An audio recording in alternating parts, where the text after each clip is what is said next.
नमस्कार दोस्तों आपने देखा होगा कि कभी कभी आपके सर में आपके अंदर से जो कि नकारात्मक आवाज़ें आने लगती हैं।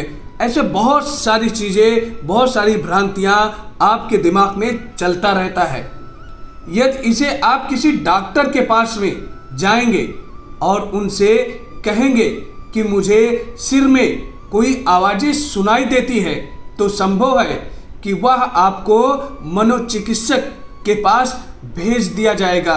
पर सच तो यह है कि हर कोई अपने सिर में कोई ना कोई आवाज़ें हर समय सुनता रहता है, या खुद ब खुद चलने वाली एक विचार प्रक्रिया है जिसके बारे में हम पता नहीं लगा सकते कि इसे रोकने का सामर्थ्य आप में है या नहीं है। क्योंकि आपके दिमाग में हमेशा कोई ना कोई ऐसी आवाज़ें आती रहती होंगी या कोई ना कोई ऐसे विचार आते रहते होंगे। कभी कभी अच्छे विचार आते रहते हैं तो कभी कभी नकारात्मक विचार भी आपके माइंड में चलते रहते हैं।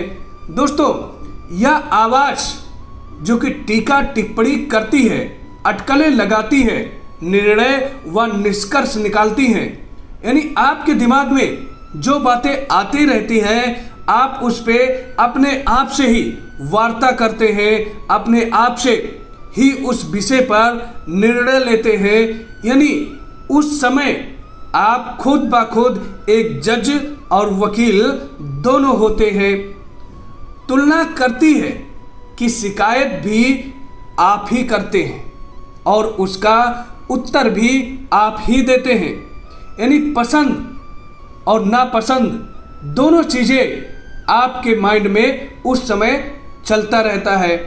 हो सकता है कि वह अतीत के गड़े मुर्दे को फिर से जान डाल रही हो।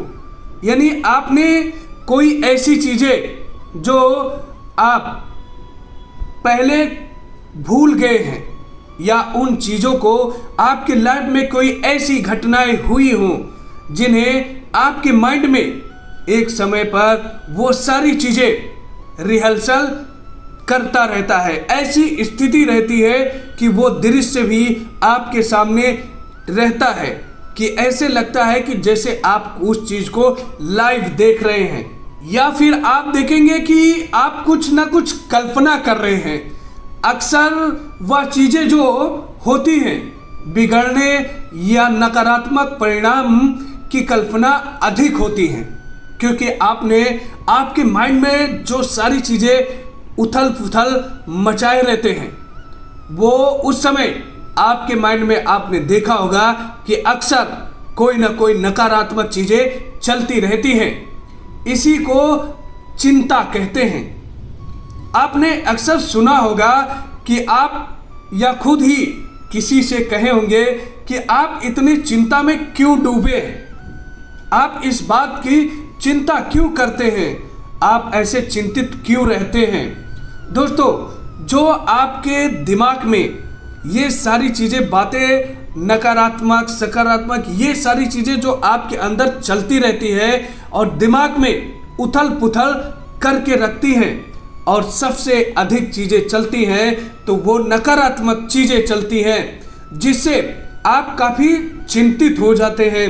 कभी कभी आप भयभीत हो जाते हैं, डर जाते हैं। यानी आपको फ्यूचर को लेकर के बहुत सारी समस्याएं भी आने लगती हैं। आप सोचते हैं कि इस चीज़ को हम कैसे करेंगे या इसका निवारण कैसे करेंगे, या आपका जो समय बीत गया है वो भी आपके माइंड में चलता रहता है। आपके साथ किसी ने धोखा कर दिया या किसी ने आपके साथ कुछ बुरा कर दिया, तो आपके माइंड में हमेशा यही चलता रहेगा कि वो आदमी हमारे साथ ऐसा क्यों किया, उसे हमारे साथ ऐसा नहीं करना चाहिए था। ये ऐसी बहुत सारी धारणाएं आपके अंदर चलती रहती हैं। आप खुद को अपने मन से इसे कैसे आज़ाद कर सकते हैं। जब भी हो सके अपने सिर के अंदर, जो आपके सिर के अंदर बोलती आवाज़ को ध्यान से सुनना शुरू कीजिए। उन विचारों के ढर्रे को ध्यान दीजिए, यानी जो भी विचार आपके माइंड में चल रहे हैं उसे आप ध्यान से सुनिए, उस पे आप ध्यान दीजिए।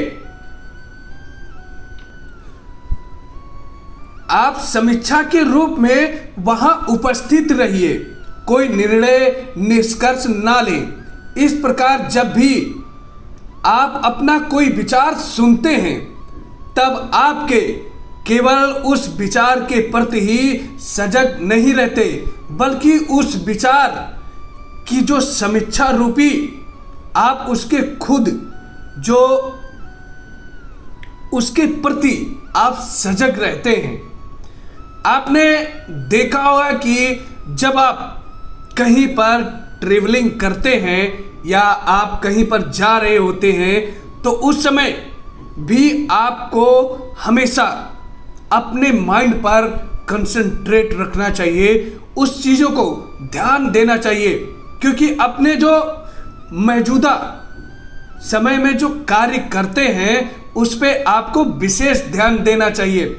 जैसे जब भी आप सीढ़ियों से उतर रहे होते हैं या अपने हर कदम को, हर गतिविधि जो भी आप सांस लेते हैं तो उस पर भी आपको पूरा ध्यान रखना चाहिए, क्योंकि यदि आप सीढ़ियों से नीचे उतर रहे हैं और अपने पैरों की गतिविधियों पर आप ध्यान नहीं देते हैं तो उस समय आपके साथ खतरा बहुत ही ज़्यादा पर्याप्त मात्रा में रहता है, क्योंकि हो सकता है कि सीढ़ियों से आपका पैर फिसल जाए और आपके साथ दुर्घटना हो जाए, आपको चोटें भी आ जाएं।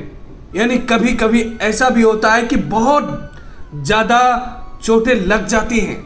इसलिए आप जब भी कोई भी कार्य कीजिए तो आप वहाँ पर उपस्थित रहिए, पूरी तरह आप वर्तमान में जिए। वह अपनी उपस्थिति की जो आपकी नींव होती है वो शांति की ओर ले जाती है। आपके अंदर जो कि शांति की स्वतः ऊर्जा प्रसारित होता है, आपकी जो रक्त की कणिकाएं हैं, आपके जो सेल हैं, उसमें जो कि हमेशा उपस्थिति का आभास दिलाता है कि आप उस कार्य को कितने अच्छे तरीके से कर रहे हैं। क्योंकि दोस्तों, यदि आप जीवन में वर्तमान में जीते हैं तो आपकी लाइफ एकदम झक्कास रहती है, अच्छे से रहती है। क्योंकि यदि आप वर्तमान में नहीं रहते हैं तो आपका फ्यूचर भी जो कि खराब ही होता है, क्योंकि आप वर्तमान में सोचते हैं तो वो चीज़ें आप हमेशा फ्यूचर के बारे में ही सोचते रहते हैं तो वर्तमान में आप कार्य अच्छा नहीं कर सकते, क्योंकि जो आपका फ्यूचर है वो ही प्रेजेंट है, कल वही आपके लिए प्रेजेंट है जो आपका आज वर्तमान है। इसलिए आप हमेशा जब भी कोई भी कार्य कीजिए अपने जीवन में तो उस कार्य को आप 100% दीजिए, क्योंकि असफलता यही सिद्ध होता है, यही दर्शाता है आपके लाइफ में कि सफलता पाने के लिए आपने 100% एफर्ट नहीं डाला, यानी 100% आपने मेहनत नहीं किया, कहीं ना कहीं चूक जरूर हुई है तो आप उसे छोड़िए मत, क्योंकि आप उसे कंटिन्यू रखिए। जब आप फिर और दुगने जोश के साथ में फिर से आप उसका अभ्यास करते हैं और अपने कार्य को फिर से करते हैं तो आप उस कार्य में सफल होते हैं। क्योंकि आपने अक्सर देखा होगा कि शेर जो होता है वो 7 कदम पीछे पहले हटता है, उसके बाद में फिर वो जंप मारता है और अपने शिकार को बहुत ही आसानी से दबोच लेता है। वो अपनी शिकार को पकड़ लेता है और उसे पकड़ने में उसे सफलता मिलती है। इसलिए आप भी वर्तमान में अनर्गल बातें या भविष्य को लेकर के आप चिंतित ना रहें और वर्तमान में जिए, क्योंकि कल जो आज आपका भविष्य है वो कल आपका आज होगा। इसलिए आप हमेशा सकारात्मक चीज़ों को ही ध्यान दीजिए और अपने कार्य को जब भी आप कीजिए, कोई भी कार्य, यदि आप खेलते हैं तो पूरे मन से खेलिए, यदि आप पढ़ते हैं तो पूरे मन से पढ़िए, आप कोई मूवी देखते हैं तो पूरे मन से देखिए। ऐसा नहीं होता है, आप यदि ऑफिस में भी कार्य कर रहे हैं तो पूरे मन से कीजिए, क्योंकि अक्सर होता यही है कि आप रहते तो ऑफिस में हैं, कार्य तो वहाँ पर करते हैं, पर मन आपका घर पे लगा रहता है या और कहीं लगा रहता है। तो इसलिए आप जहाँ पर रहें वहाँ 100% दीजिए। दोस्तों, मेरी ये कहानी आप लोगों को अच्छी लगी हो, ये टिप्स, तो आप इसे चैनल को सब्सक्राइब कीजिएगा और ऐसे बहुत सारी सकारात्मक चीज़ें, सकारात्मक विचार और अच्छी अच्छी कहानियाँ सुनने के लिए आप हमारे चैनल को सब्सक्राइब कीजिएगा। तो दोस्तों, मिलते हैं नए वीडियो में नई कहानी के साथ, और हमारा जोश बढ़ाने के लिए आप चैनल को सब्सक्राइब कीजिएगा और लाइक कीजिएगा। आपके अंदर कोई भी डाउट हो तो आप कमेंट करके आप ज़रूर पूछ सकते हैं। यदि आप इस वीडियो पर अपना कोई भी राय रखना चाहते हैं तो आप कमेंट करके हमें ज़रूर बताइएगा। तो मिलते हैं नई स्टोरी के साथ नए वीडियो में। जब तक के लिए जय हिंद, जय भारत।